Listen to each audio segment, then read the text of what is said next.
Apollo மருத்துவமனையில் September 22ஆம் தேதி முதல் 75 நாட்கள் அனுமதிக்கப்பட்டு பின் மாரடைப்பின் காரணமாக டிசம்பர் 5ஆம் தேதி மரணித்த முதல்வருக்கு வழங்கப்பட்ட மருத்துவ சிகிச்சைகளை வெள்ளை அறிக்கையாக வெளியிட வேண்டும் என்ற அழுத்தம் வலுத்து வரும் நிலையில் நாட்டின் மூத்த பத்திரிகையாளர் ஒருவரிடமிருந்து மற்றொரு சர்ச்சை வரத் தொடங்கியுள்ளது.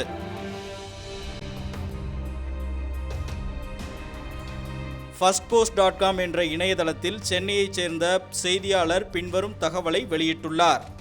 என்டிடிவியின் மூத்த பத்திரிகையாளரான பர்காதத் தனக்கு நெருக்கமானவர்களுக்கு அனுப்பிய இமெயில் ஒன்றில் ஜெயலலிதா மருத்துவமனைக்கு வருவதற்கு முன்பு அவருக்கு வீட்டில் வழங்கப்பட்ட நீரிழிவு மருந்துகள் தவறானது என்றும் இத்தகவல் தனக்கு அப்பல்லோ மருத்துவமனையின் தலைவர் பிரதாப் ரெட்டியின் மகள்கள் மூலம் கிடைத்ததாகவும் குறிப்பிட்டுள்ளார்.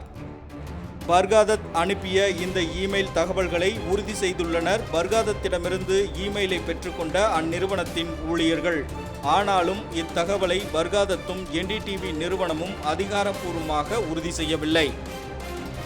தற்போது வெளியாகியுள்ள இத்தகவல் ஜெயலலிதாவிற்கு வழங்கப்பட்ட சிகிச்சை குறித்து மேலும் சர்ச்சையை ஏற்படுத்தியுள்ளது. ரெட்பிக்ஸ் செய்திக்குழு, ரெட்பிக்ஸ் நியூஸ்.